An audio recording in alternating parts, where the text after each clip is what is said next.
This is, we're going to be looking at empowering families and integrating communities for the care of older people in Thailand. Now, of course, what's the definition of older? I hopefully will find out from our presenter.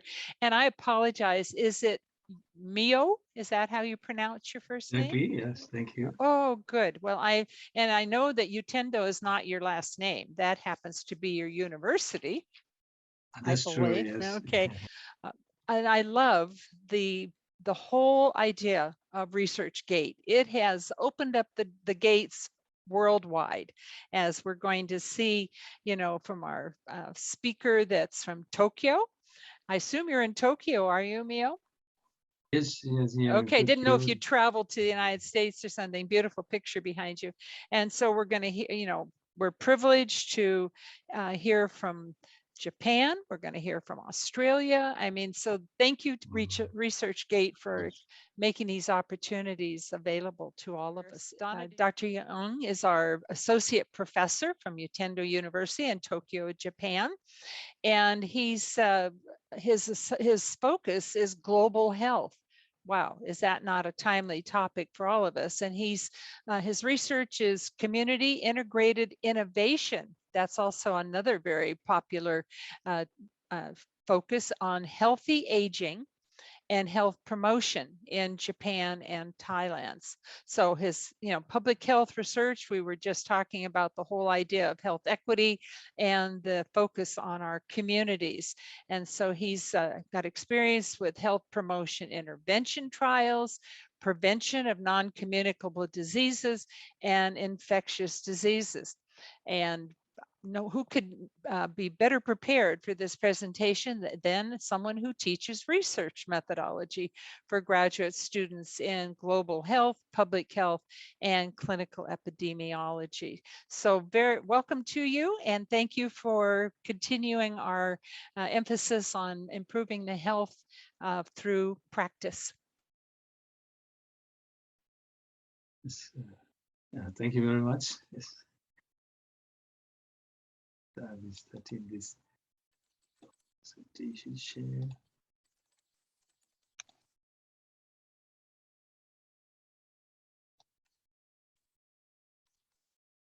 Okay. Thank you very much, Dr. Nelson, for kind introduction of myself. Yes, so you can see my screen and hear my voice. Yeah, and good morning from Tokyo, and it's very nice to meet all of you again. Thank you very much, Dr. Toner. For keeping in touch for I think almost a year. Maybe the last during the pandemic, the first year of the pandemic, we got in touch.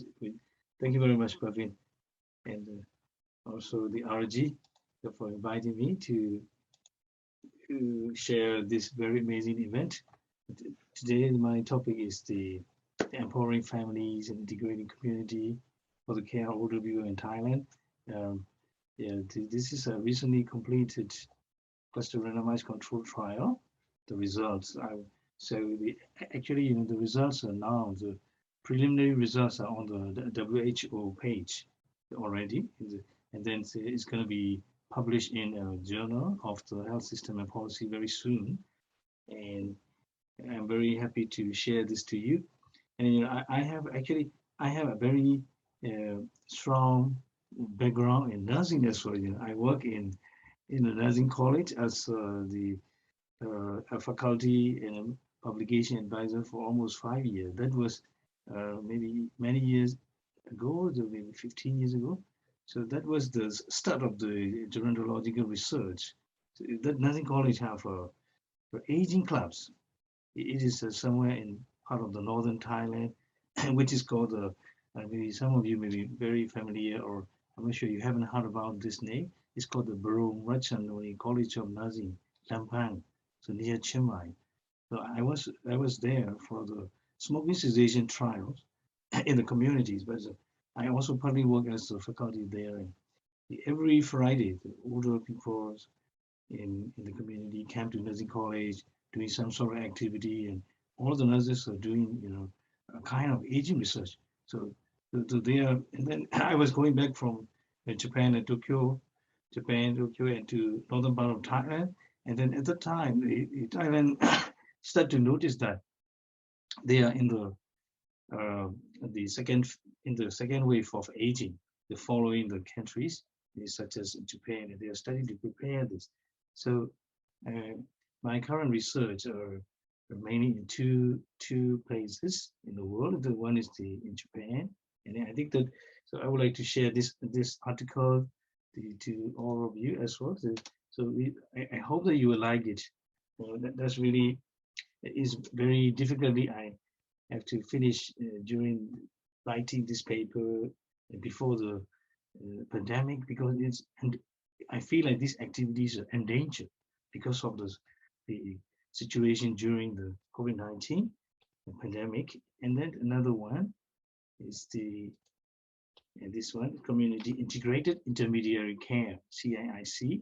So I call it CIIC, and you find a picture that's a CIIC picture, and here are I should briefly introduce current research project of myself. Then what is CIIC?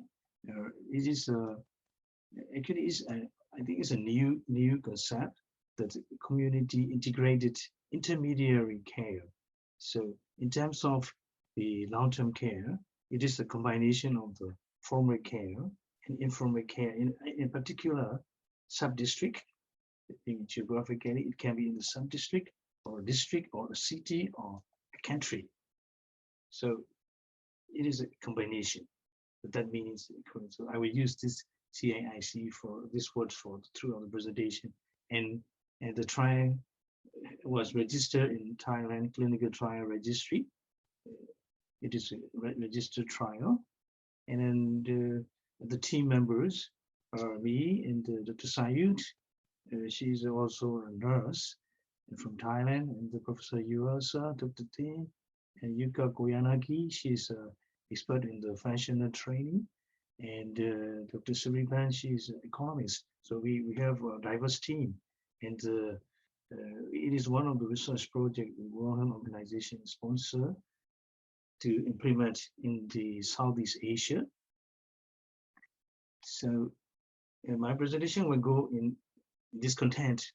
At first, I will explain you about the background, and then I will focus more on the intervention, implementation, and community empowerment in terms of the more on implementation, and I will show you the detail of the implementation components and the study design and evaluation. And then I also add the networks in terms of informing the scale. So the original name of the study is the Enhancing the Family-Based Long-Term Care with the model of Community Integrated Intermediary Care Service, CIIC service for Thai older people in Chiang Mai, Thailand.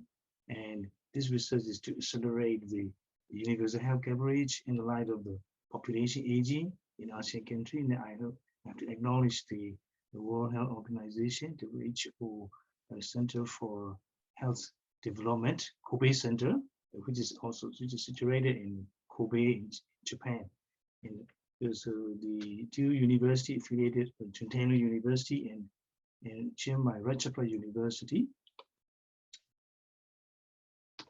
Then now from 2020 to 2030, as we know, this is the decade for healthy aging, and many countries are experiencing the population aging. And Thailand is the second fastest aging country in the ASEAN region after Singapore.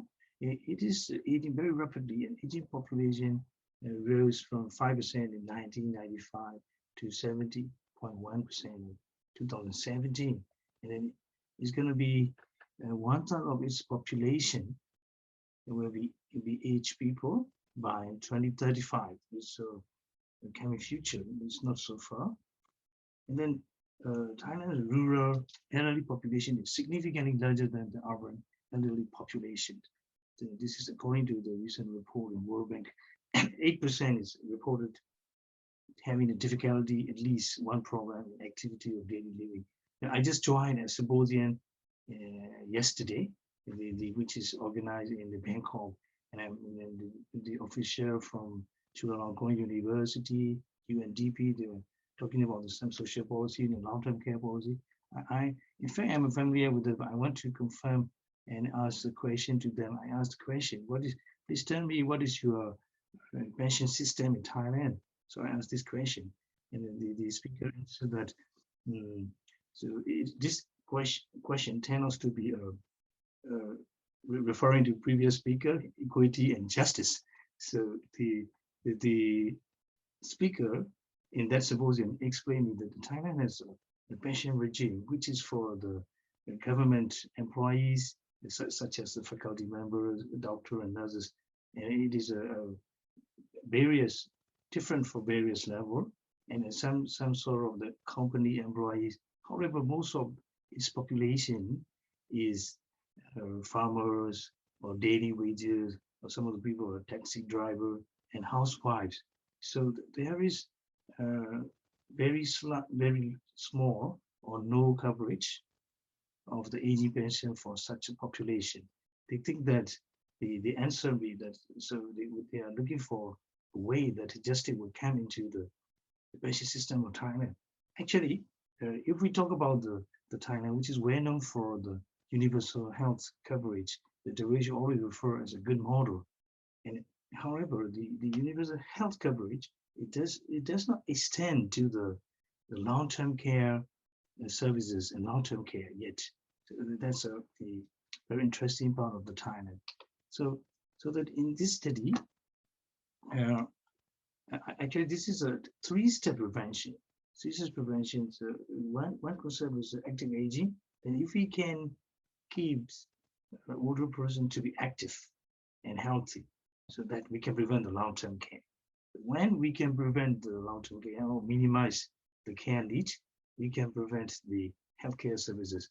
So that before I design this model, so I have this thinking, because they announced today the hospital in Thailand and even to the primary healthcare clinics are burdened with the long line of waiting, patient with the cardiovascular diseases, hypertension, diabetes, and then the healthcare burden is now overconsumed, and their universal health coverage in national insurance is free of the charge for most of the people, Thai nationality, so that the healthcare cost is too much, and then the country has to find what is the good way to reduce or to prevent this healthcare cost.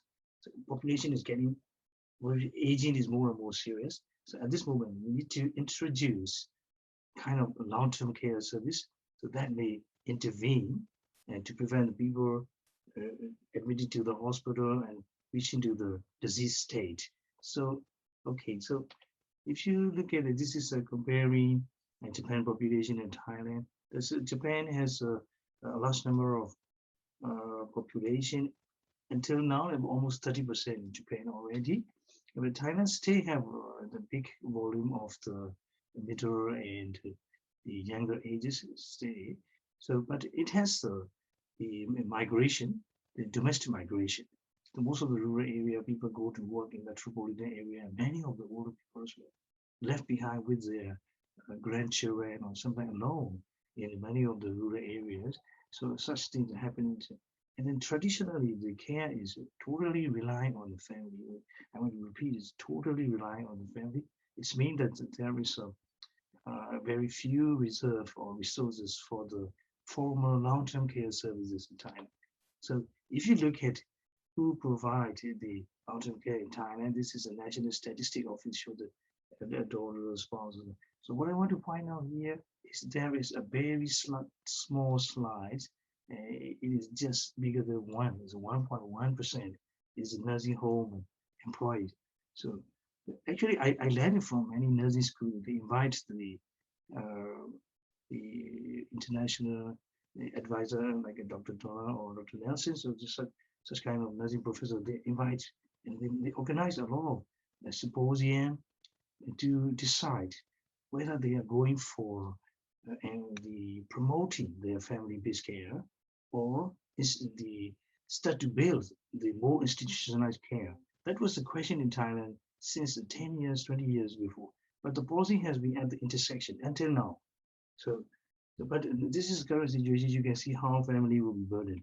So then the family-based system is very common in the in Asia, and so in Thailand now is a majority is practicing family-based long-term care. The families are the backbone of the care services. However, this long-term care challenge in the sustainability of human resource and the technical needs, because that's really depend on the family members' education, a different level of education, a different level of care capacity. It's caused the inequality across the family in the low resource country, which is common to many countries, not only in Thailand, Vietnam, and Cambodia, Laos, Myanmar, and I think beyond Asia, Africa, and East Asian country, and even to China. So then I want to show you some of the story. Here, whenever I go there for the long-term care, the Ministry of Public Health bring us. So they want to show us long-term care. So then, that was what I have observed, and I got the permission to use the photograph. This is the example of long-term care. A family of four in Lopburi province, further over 70 years. He got stroke and stayed in the bed for 4 years. Then daughter has to quit the job. Daughter is caregiving, and traditional value of the family, the home care. They didn't know about the care prevention. So this is the Ministry of Public Health staff that brought to me this house. It is a good house for the this region. And then you see the bed in the living room of the house. And she needs and the daughter sitting on the right side of the father. She is a university graduate. She needs to stop working to take care of her. So one sickness, and then do the family burden, and then we can think about the how it will impact on the substantially on the productivity of the working age population because of the family burden and the long-term care service. They don't have any reserve. So the second story here is a family of three in the Mahia city, which is the northern part of Thailand. With dad and mom and son. Father right feet is a little weak and need a stick. He became a bedborn. And then the mother, they are a couple. Mother also got the injury when taking care of father, and walk is not so good. Son is still current, and he wanted to know how to make his parents become active again. And they're living maybe about 500 meters away from the intermediary care center.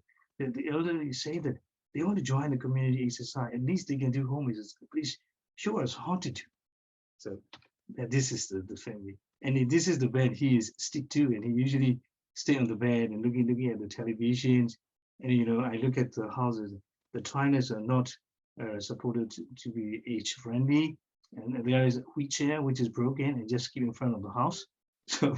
But he has two cars, and he is the employee of the son of the company, and in the daytime these two older persons stay at home. Okay, then what we think is the formal care 1.1%. We want to increase it a little more. Is it possible? How we can increase it? And then how the formal care can be increased or strengthened? At the same time, the family, the backbone, make it stronger. Because and then I want to improve the care capacity of the family. Then that might be easier for family to take care of the older people. We cannot think about the totally stopping or replacing the family care with formal care. However, I want to increase a little bit more. So thinking this way, and then we think about what will be the policy option to support the family caregivers. So thinking in terms of the health promotion approaches, and then can be social change, empowerment, education approach, behavior change, and medical approach. So something that is new to Thailand, when you think about the respite. The respite is not common at all in Thailand, and also in South Asia. We think about this, and then empowerment. Okay, how we can empower the family, also how we can empower the community and to reduce their stress And how about the family caregiver support program, the family medical leave, and like sometimes previously I work in the Chulalongkorn University in Bangkok. Then I many a time I noticed that my colleagues in the management office where they have a dilemma of the whether today I should go to the school or I should stay with my mother who is 90 years old. So then I found out that they don't have a leave program for the family caregivers. So family caregiver has every time, whenever they got a crisis, who will take care of my? I should leave my jobs. So that this is also lack of awareness in making the policy or getting the policy the how to support the systematically, the financially as well as the socially the family caregiver. This is still again in time. So we think about such thing as a background, and then this is a rather introduction of the stakeholder, how stakeholder can decide the admission to the respite care.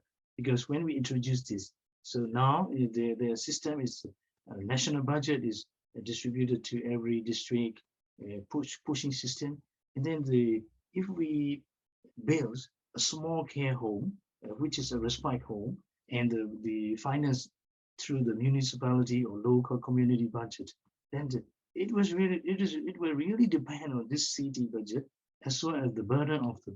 So let's imagine the black color people need a heavier level of they have heavier level of dependency and care. Then we have to estimate it. In our study, we estimated that 200 the service demand can be possible in a year period. So if we have more money from this city, we can cover the bigger population, and then the more family we can reach. So in this way of thinking, then who will decide this? Is actually researcher will not decide, public health will not decide. It will be decided by the stakeholders, and then we need a very simple the mechanism to calculate or to decide, so that they're thinking that this usually care level, for example, in Japan or in the United States, the care level may be used. However, in this setting, caregiver burden we should consider. So the 2 point we will be using to catch. So if the too much family burden and the care level is also high, then we will accept or will provide or will offer this respite care service. Thinking that way. Then the least burden and least dependent people maybe stay in the aging in pace. And here I want to introduce you. If you look at this white color building, which is the Community Integrated Intermediary Care Center, which was opened on the 2020 Valentine Day. I think this is this white color building. So this is the traditionally decorated. The brown color is a part of the community center, and the mayor kindly offer this white color building, and inside the area we will show you. And this he is and without his cooperation, it is impossible. So this is the with the red color necktie. He's the mayor of the city, and in front of me my professor, and we are and then we bring some of the volunteer from Japan, and our students. The students are blue color, and then from the JICA International Cooperation Agency help us to have two experts. One is a care nurse. She's an expert in the geriatric, and this gray color, tall and slender lady. And then with the glasses, she's a nutritionist. So other people are, this is a municipality office. Then this is the collaboration partners. So we received the grant from the ratio for the Chiang Mai Ratchapa University. And then from the Jundana University side, we bring the JICA Human Resources. And then, we multiple resources are used to run this project. It is called the Mahia City, which is very close to the airport in Chiang Mai. And if you have a chance to visit there, it is a very beautiful place. It is called the Colorful City. And we transfer it, handed it to the community. He's a vice mayor. I transferred this building to them. Actually, the infrastructures are mostly invested by the municipality. Then here you can see the entrance and the inside. It is a very small capacity. It is only 5 beds. 5 beds. And these beds they donated from the community and private hospital. So we're not satisfied with the quality of the beds yet. You can see it's a little bit higher. So we prepare it, and the new toilet and new bathroom, such thing, kitchen, we got it. The community respite home, and we are ready to accept the people in the February 2020, which is about the start of the COVID-19 pandemic. That's as you can imagine that. So we were ready that then do, okay, what other thing, what we do? The home visit. Home visits. That's actually before our study. Also, they have the Thailand existing system is primary healthcare nurses, like a care manager, and volunteer go to the houses and help the people for the home care. And in this part of our intervention, our care nurse go to teach depending on the need of the caregiver, because people have different kind of needs. We cannot give a generalized course, not like a primary nursing course to the family caregiver. It's difficult. So, but it's depend on what is their need.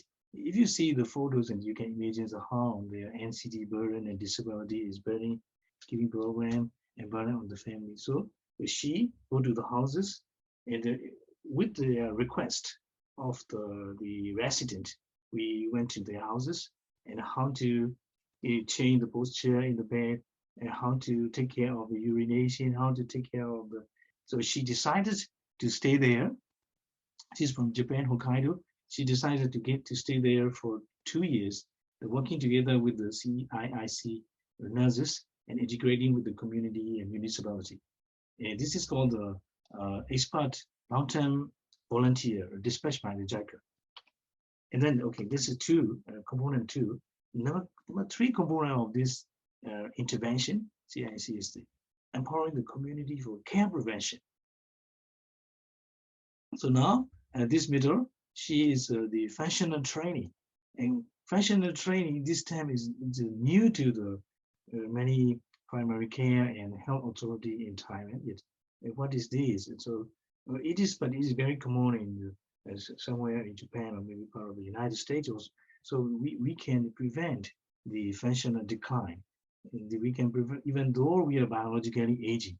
There are the recently finished the International Conference for Fertility Sarcopenia Research. They reported the social and the determinants of the aging. It is not only the genetics, and there are so many factors related to the environment, lifestyle, and the most important thing is the exercise, and a form of exercise which is suitable for the older person and keep them being active and able to do whatever they value and they want is very important nowadays. And then there are many exercise clubs across the Thailand, but those are mostly very dynamic aerobic clubs, and in the community of or in the park. And now we bring this very subtle, safe, so exercise. This is the first time, so that we have to train, because this exercise need a trainer. But the trainer, if we bring it from for example, from Japan or Ministry of Public Health, and that is not sustainable. So the delivery model, we think, is the trainer should be from the community. We would train them. So Thailand has very good spirit of the volunteerism. So you can see here now, and it is the first time.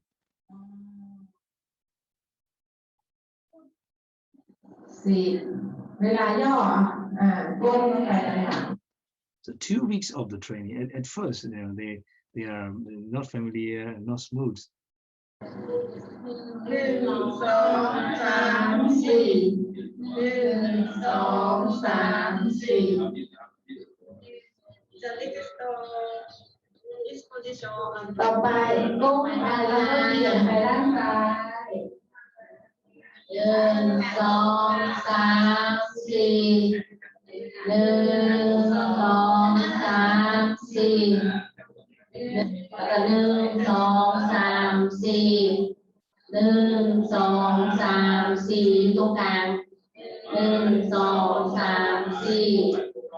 So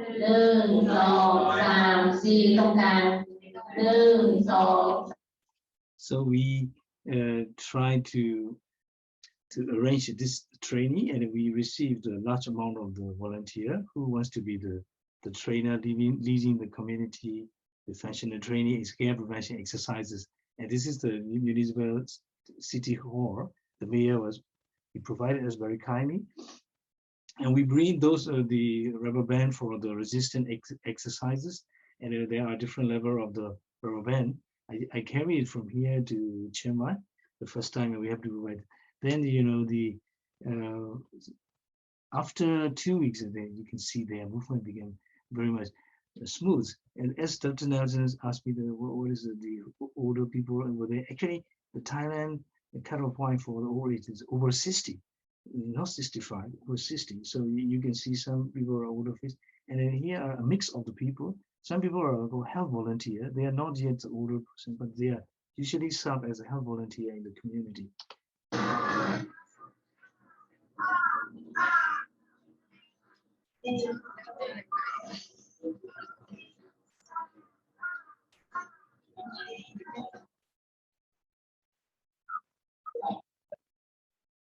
You can see there are very few gentlemen.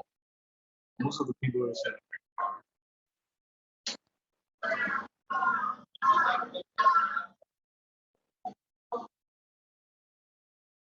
So I was very lucky. The exercise expert is one of my PhD students at the time, and she designed it in her labs for the time, very suitable for the temperature of Thailand over there, a little bit hot. So we took 2 weeks to give this first training. So now the research training in Japan, it take about 1 day or 2 days to be the training leaders.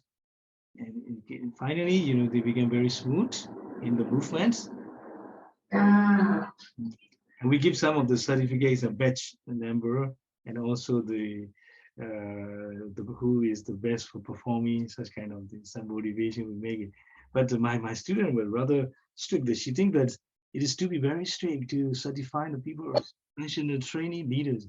So I said, no, this is a kind of new developing country setting. So then we call upon the community to decide the schedule of the community exercise, the 6 cluster in the intervention city, according to the convenient, twice a week. So when is good for them. Some people choose morning, some people choose evening, and then we could start it the first time in the community, and empowering the people to control their own health and create healthy lifestyle in the Thai community. So then some of the people from Japan came here, especially the student volunteer to help the measurement of the physical fitness, how it's changed. Then the health checkup before the exercise, the group exercise, and they could run it. And as I told you before, when my intervention were ready, so I applied the timeline of this study. Actually, the duration long is only 1 year, but I took a prevention. I took another 1 year for preparation of the study. I don't think that I can set it up within 1 year, run it, very impossible. And then we took a long time to pass through the ratio ERC. Then such the preparation, and our volunteer from JICA, Japan, volunteer from Thailand, and building this building. When we are ready, we faced the COVID-19. So COVID-19 period. So that, and then luckily, what we have the home exercise. Not only the community exercise, because of her experience in Japan, she thinks that some people don't like to join the group exercise. So we make a home version exercise, and then the calendar. Some people don't like to see the DVD, so we make and then the checklist and explain this. In case of you don't want to come here, please use this, and we distribute it just before starting every kind of community exercise, and people call it. And this is a video we developed in Thai language. วิดีโอที่ท่านจะได้รับชมต่อไปนี้เป็นการบริหารร่างกายที่บ้านสำหรับผู้สูงอายุ ซึ่งได้มีการออกแบบท่าโปรแกรมการบริหารร่างกายโดยอาจารย์ยูกะโคยานากิซึ่งเป็นผู้เชี่ยวชาญในการอบรมฝึกทักษะการบริหารร่างกายให้กับผู้สูงอายุที่ประเทศญี่ปุ่นร่วมกับทีมงานวิจัย CI กลุ่ม So it's a ขยับ seven ตัวไป seven ด้าน set หน้าข for องเก้า 7 อี้ days. เพื่อให้เท้าทั้งสองข้างวางติดกับพื้นแยกเท้ากว้างระดับไหล่นั่งหลังตรงตามองไปข้างหน้ายกมือขึ้นสะให้รู้สึกตึงแขนแนบกับใบหูยืดค้างไว้หายใจเข้าออกลึกๆอย่ากั้นหายใจนับ1 ถึง 10นับ1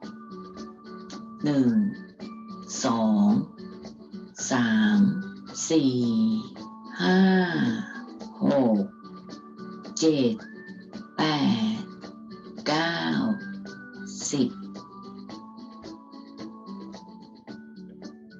1 2 3 4 5 6 7 8 9 10ท่าที่2ท่าลุกนั่งเพื่อสร้างความแข็งแรงให้กับกล้ามเนื้อขาก้นสะโพกและน่องท่าเตรียมนั่งตัวตรงบนเก้าอี้แยกเท้ากว้างระดับไหล่วางมือไขว้กันไว้ที่หน้าอกหลังตรงตามองไปข้างหน้าหายใจเข้าออกแรงดันตัวขึ้นพับตัวเล็กน้อยดันสะโพกไปข้างหลังไม่ให้ก้นแตะกับเบาะเก้าอี้หลังตรงตามองไปข้างหน้าการย่อยืนพยายามไม่ให้หัวเข่าเลยปลายเท้าหายใจออกย่อตัวลงกลับไปสู่ท่าเริ่มต้นทำซ้ำ10 ครั้ง1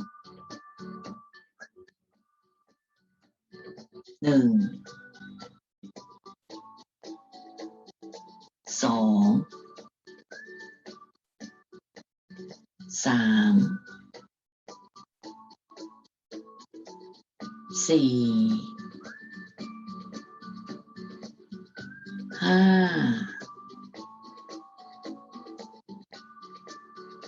6 10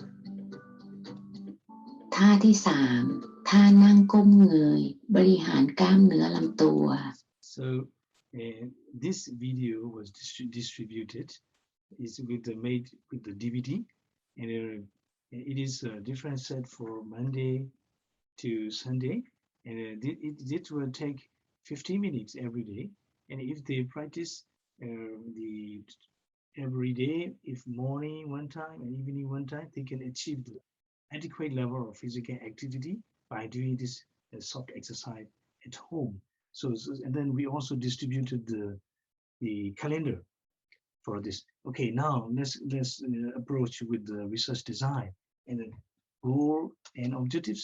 So our main goal is to implement this community integrated care model, which I have shown you with the several components of the intervention to enhance the family-based long-term care for aging population in social and cultural context of Thailand. And that will be, we expect that will be useful and applicable for the other second wave aging country in ASEAN. And then, okay, for the research objective, we want to assess the effectiveness of this EIC facility to assist the family providing long-term care and to evaluate the cost. So then,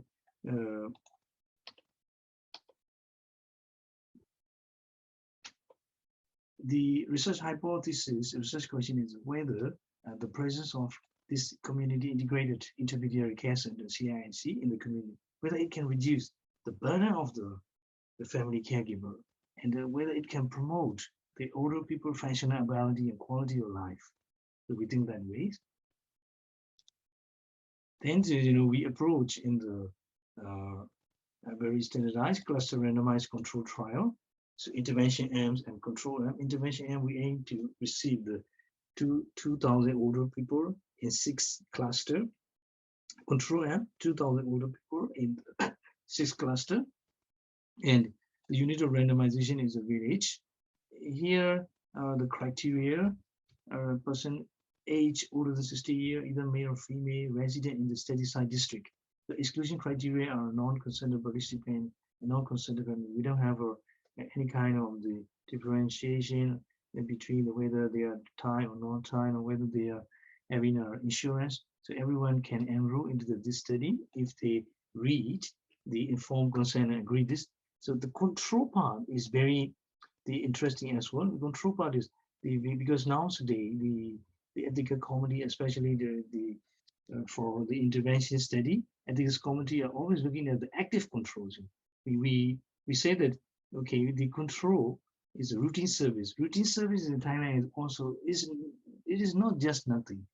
There are a lot of things that they are routinely doing in their primary healthcare service with the universal healthcare. However, focus on the care prevention, focus on the care capacity building, and the new introduction of the intervention that I have shown you is different from the routine service. But in their routine service, also some of the volunteers go to have the family and the primary healthcare providing their services. So we are we have 6 months of follow-up, family caregiver burden. We will look at the CBI, the functional ability, ADL, the health-related quality of the life, EQ5D5L. This indicator, we use it to evaluate the outcomes. And here is the model.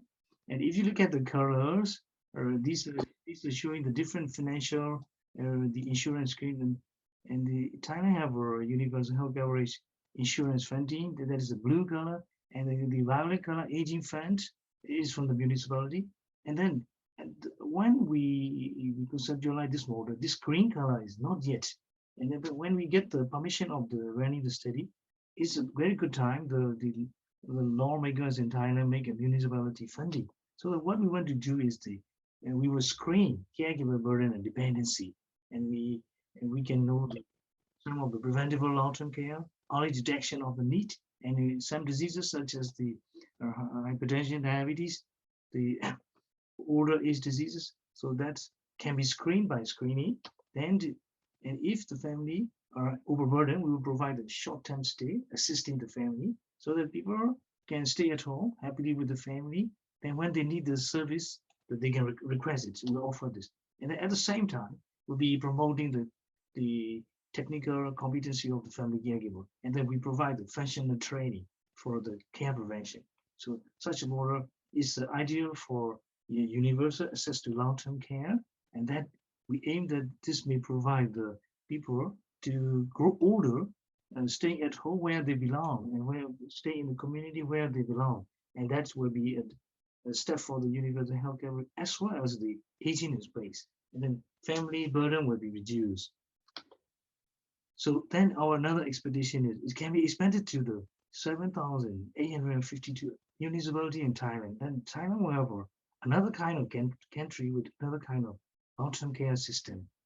So I talk about this to the Ministry of Health officers when they visit the Chuntaro University, and they suddenly agree that, okay, we will scale it up. So I said, please wait for a while. We haven't evaluated yet, but they couldn't wait.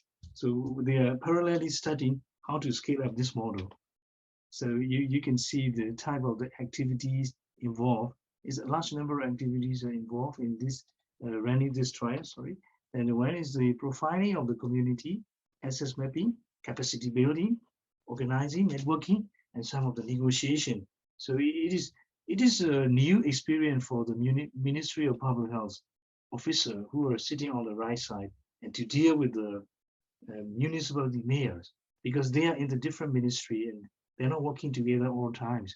So we are lucky, we have such a relationship. And from this experience, I went together with them to the 6 different provinces of Thailand across the country. We talk with the mayors and requesting the mayor to provide us a venue and a building and infrastructure. And then the how Ministry of Public Health will provide. We are now still in the phase of negotiation for scale up. So this is the intervention activity in the intervention and control group. If we find it robust, the older person will receive the care prevention functional training exercise.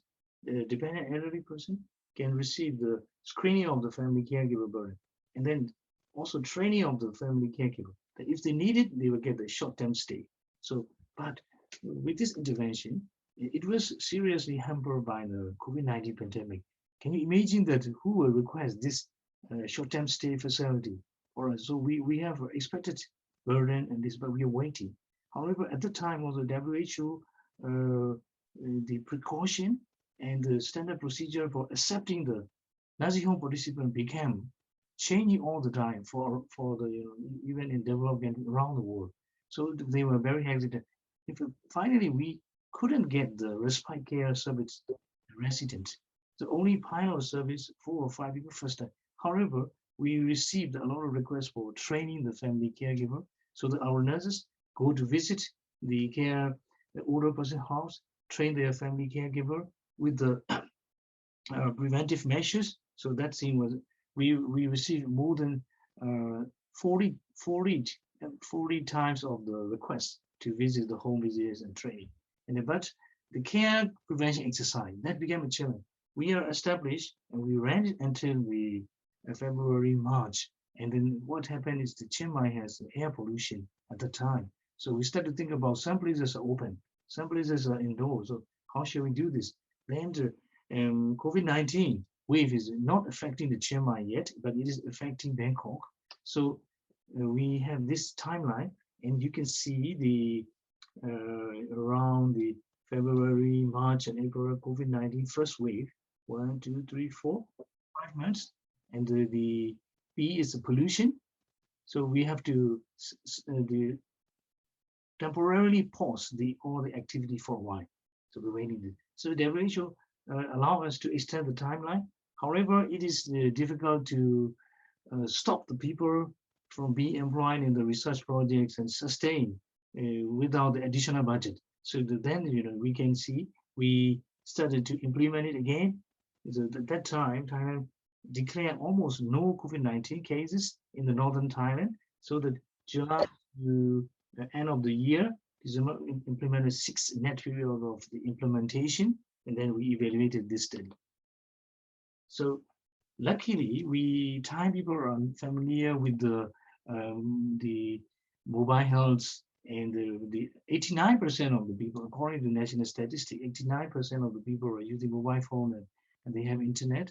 However, people over the age 50 have only half of those people have a mobile phone and internet, but mostly because of the family again, because family member have a mobile phone and internet, they can connect by line groups. So they're very lovely, they do their home exercise, take their picture and send to us. They have a line group. I'm doing the home exercise at home during this. So we send the encouragement message. And this caricature and pictures show how in the middle is the community, the people, and the officer, doctor, and CHV is the community health volunteer. So they are very important messenger.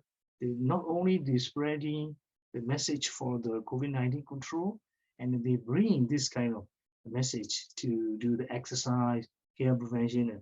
And we're really worried that what kind of outcome we'll get it. So now we come up with the analysis phase, the randomization. Before the February 2020, we practice the randomization, intervention cluster, 6 cluster, and control cluster, 6 cluster. We practice the intention to treat analysis approach and all analysis in cluster adjusted analysis and the population level average in generalized estimation equation. So, okay, I want to present a very simple way. So if you look at the analysis plan, primary outcome CDI means the caregiver burden index. The secondary outcome or ADL is functional ability, GDS, geriatric depression scoring, and then the EQ, quality of the life, and age and sex. So when we do this, we found no significant difference between the two groups. So then at that time we are very happy that, okay, the cluster randomization was successful. So then we start the intervention, and okay, here is the baseline evaluation randomization, and you can see the 6 cluster mean and standard deviation, and the maneuver multiple analysis of variant. It shows that there is no significant effectiveness of the intervention. So the blue color means not significant, and orange color means significantly different. So when we analyze this, we approach in terms of the caregiver burden, high burden groups and low burden group, and whether the level change, and then whether the level change in terms of the population. So 3 kind of analysis we conducted. And we found the cluster randomized control trial in terms of the caregiver burden. Intervention groups, intervention cluster have a less proportion of the people with the high burden, high family caregiver burden. We found this. And then caregiver burden increase or decrease. Caregiver burden will be increased mostly in the pandemic. However, it is less in the intervention cluster. We found this again. And the more interesting, even though we put this as the secondary outcome, activity of daily living, functional ability was the most significant, the difference between the intervention and control group. But we found a paradoxical finding. GDS level, the geriatric depression score, is in both M, it is getting higher. It gets higher after passing the pandemic level.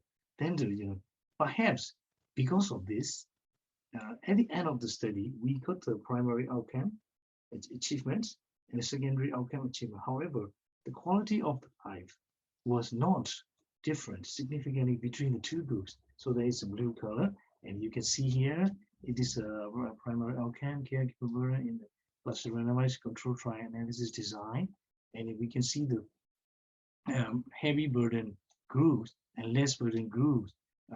There is a less proportion of the heavy burden group intervention arms cluster, and there are more burden groups in control arm cluster. Then this is the secondary outcome, effectiveness in preventing the functional decline.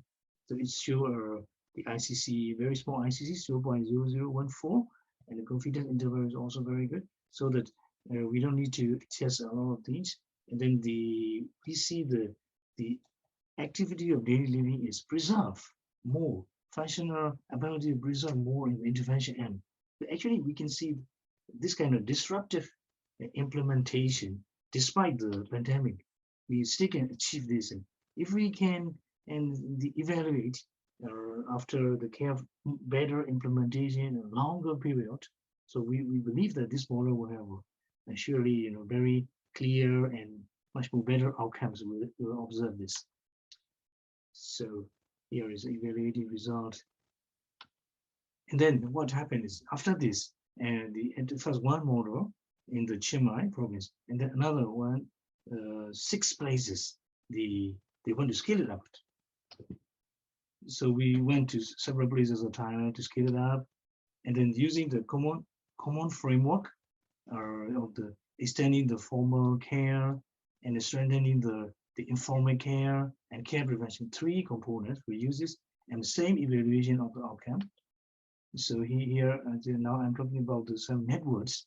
So this is the municipal public official, and then we visit there a few times. And this is in Thailand, and this is in the middle part of the Thailand.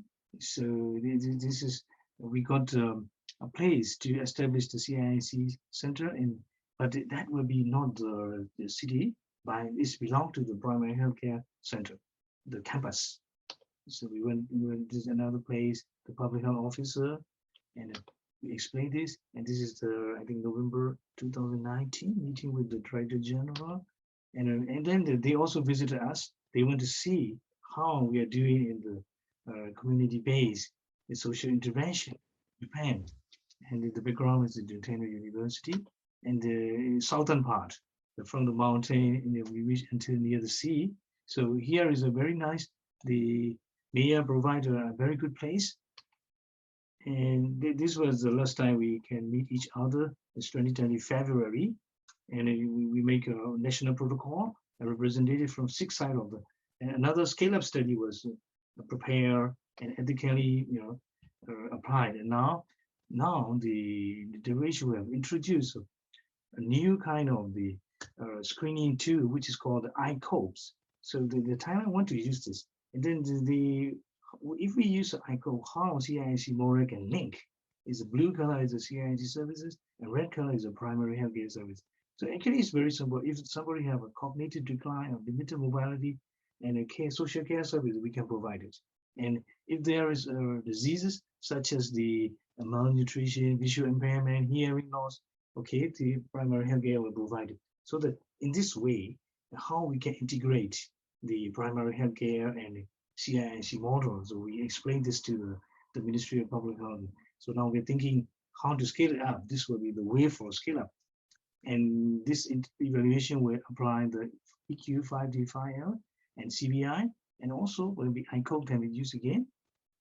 So the lesson we learned from this study now I'm coming here with the rapidly aging population, sustainable health and social care provided to the older people in their community are urgently required. We see the CIS model as a potential step to the realization of the universal health coverage and well-established primary healthcare services, and that is inclusive of the aging population in Thailand. And the lesson we learned in this study and evidence we discover in this study are expected to benefit many similar countries in Asia and around the world. So the uniqueness of this study is it is the first model collaborating with municipality to involve in long-term care in Thailand. And the biggest so far to evaluate is the caregiver burden. It's very important to know. And we do. And then the first model of introducing the respite care home in the Thai community, and then being scaled up by the national authority while the model is ongoing. So this is the end of my presentation, and I hope you enjoy my presentation.